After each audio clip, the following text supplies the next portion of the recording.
I, Jhalak Patel from LG Institute of Engineering and Technology in the Department of Electronics and Communication, welcomes you to the session of electromagnetic theory. Today I am going to discuss about Unit 2, that is overview of electrostatic and steady magnetic field. So let's start the session.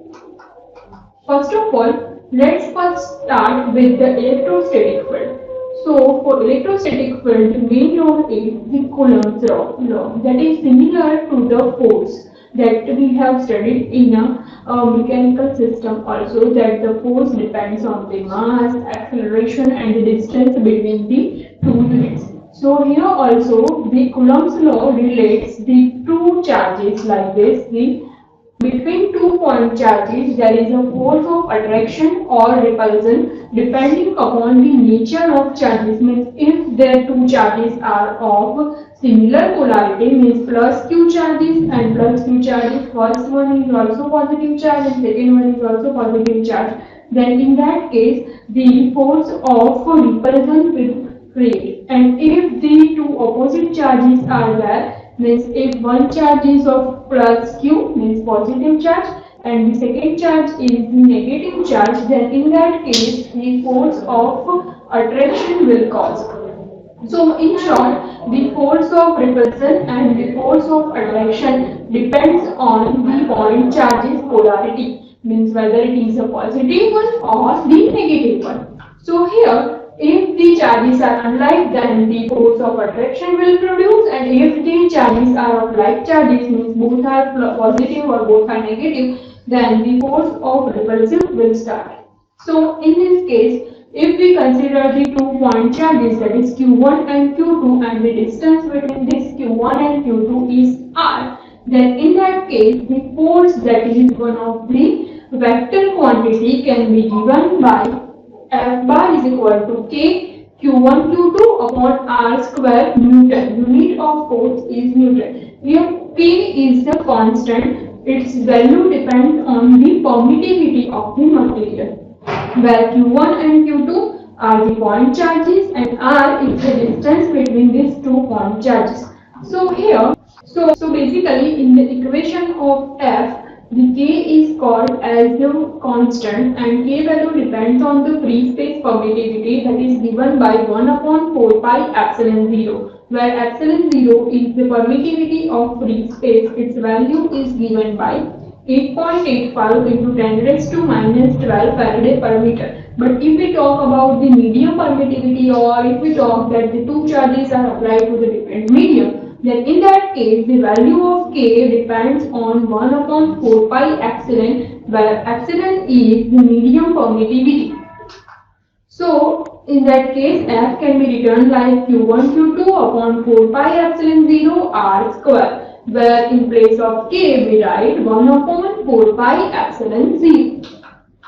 Now based on this, if we draw the vector form of that Coulomb's law, then it can be drawn like this. Here you can see that two charges q1 and q2 is present. The distance between two is r. So here the force due on point charge q1 due to this q2 can be written as F1 bar, and force on point charge q2 due to point charge q1 can be written as F2 bar. So in both the cases F1 and F2 bar can be written as q1 q2 upon 4 pi epsilon 0 r12 square into a12 bar. Here in this case r12 means distance between 2 to 1, means distance between point 2 to point 1, means you have to subtract the distance or coordinate of q2.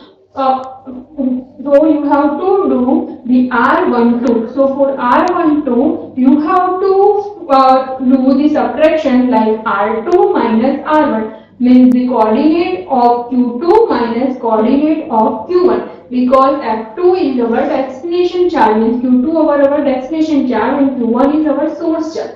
Here similarly A12 is called as unit vector. So in the unit vector we have studied in the unit number 1 that unit vector can be given as a distance upon its magnitude, means here simply you have to do R12 divide by mode of R12 means you have to find out the magnitude also. For the magnitude, what you have to do exactly? You have to take the square root of individual component after taking its square. So here, if we talk about the Q1, then in case of Q1 we can talk like F1 means force on point charge Q1 due to point charge Q2. So it can be written like F1 bar is equal to Q1 Q2 upon 4 pi epsilon 0 R21 square into A21 means the force on 1 due to point charge Q2. So R21 means you have to do R1 minus R2 means coordinate of Q1 minus coordinate of Q2. Similarly, A21 means unit vector of between 2 and 1. So it can be written like the distance between 2 and 1 and the magnitude of that means A21 bar means R21 bar divided by magnitude of R21. So this is the force on point charge Q2 and this is the force on point charge Q1. So here A12 is equal to minus of A21 because obviously the direction from point 1 to point 2 and point 2 to point 1 is exactly opposite. So that's why here we write the sign negative in between them. So A12 is equal to minus A21. Where A12 is a unit vector from 1 to 2 and A21 means unit vector from 2 to 1. So here in this case we can say that the force applied on Q1, Q2, Q2 is exactly opposite in the direction compared to the force applied on Q2 due to Q1 means F1 is equal to minus F2. Let's see an example related to it. The problem statement is a point charge of Q1 2 millicoulomb is located in a free space at point minus 3, 7 and minus 4.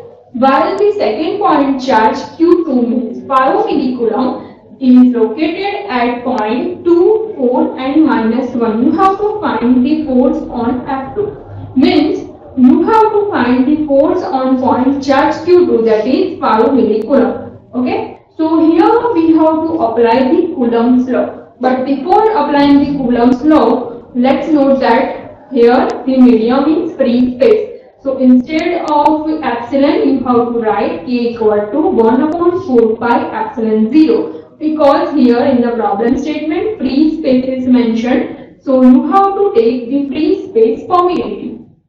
So in this case, let's apply the Coulomb's law. F2 means force on point charge Q2. So it can be given as Q1 into Q2 means 2 point charge is multiplication upon 4 pi epsilon 0 that is constant into R12 square. R12 square means magnitude of distance square. Now which magnitude you have to take for R12? Because force on 2 means you have to subtract the Q2 coordinate minus Q1 coordinate because we have to find the force on point charge Q2. So that's why you have to subtract R2 minus R1. Same way for A12, A12 means unit vector. So for unit vector, it is given like the distance upon magnitude means R2 minus R1 upon the magnitude of R2 minus R1 means the direction divided by its magnitude or vector divided by its magnitude. We have all the values. First let's find out the R12 and A12 and then we have to put this in this equation. So let's start.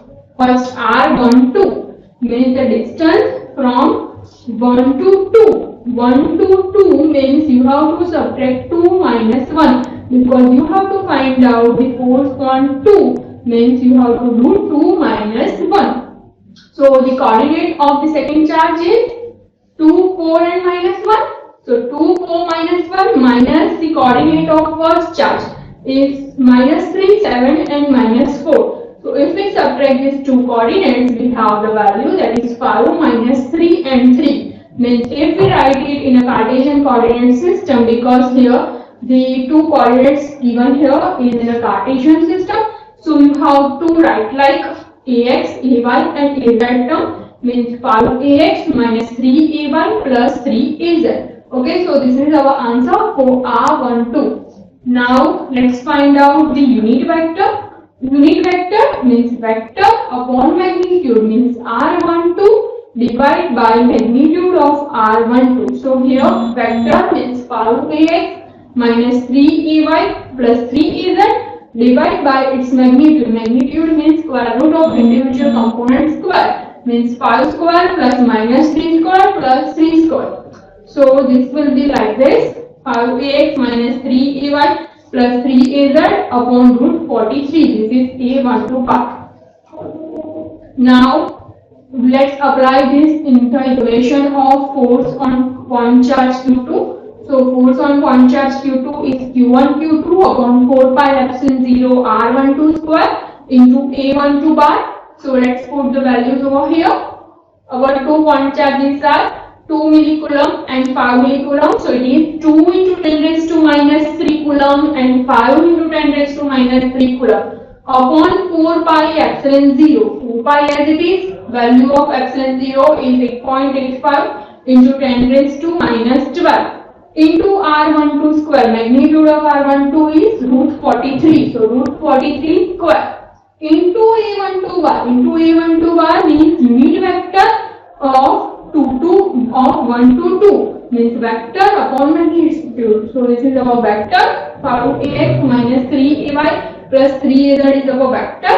So vector divided by magnitude, that is root 43. So if we put all the values over here, we get the answer. So first, for simplification of this type of equation is you have to first simplify the scalar term like this. The scalar term should be first multiplied or simplified, and then simply you have to multiply it with this vector form. So if we simplify this scalar term, then it gives us answer 319.18 into this vector term means 5ax minus 3ay plus 3az. So if we simplify this, so it gives us answer, that is 1.59ax minus 0.95ay plus 0.95az.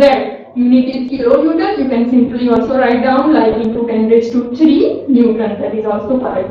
So this is the example related to the force applied by the Coulomb law. Now this next topic is what will happen when more than 2 point charges are there, and you have to find the force on one point charge is due to multiple point charges. So in that case, the principle that is used is principle of superposition.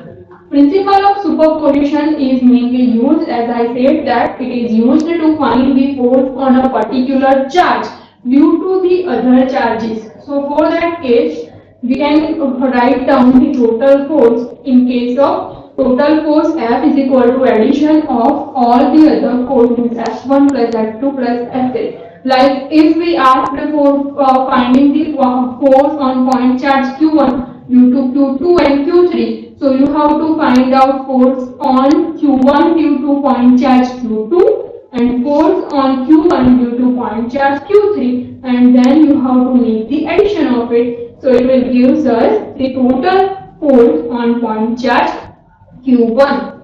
So the example related to it is like this. We will solve this example in the next session. Up to this, if you have any doubt or query regarding the Coulomb's law between the 2 point charges or related to superposition theorem, you can ask me on my email ID. Thank you for watching.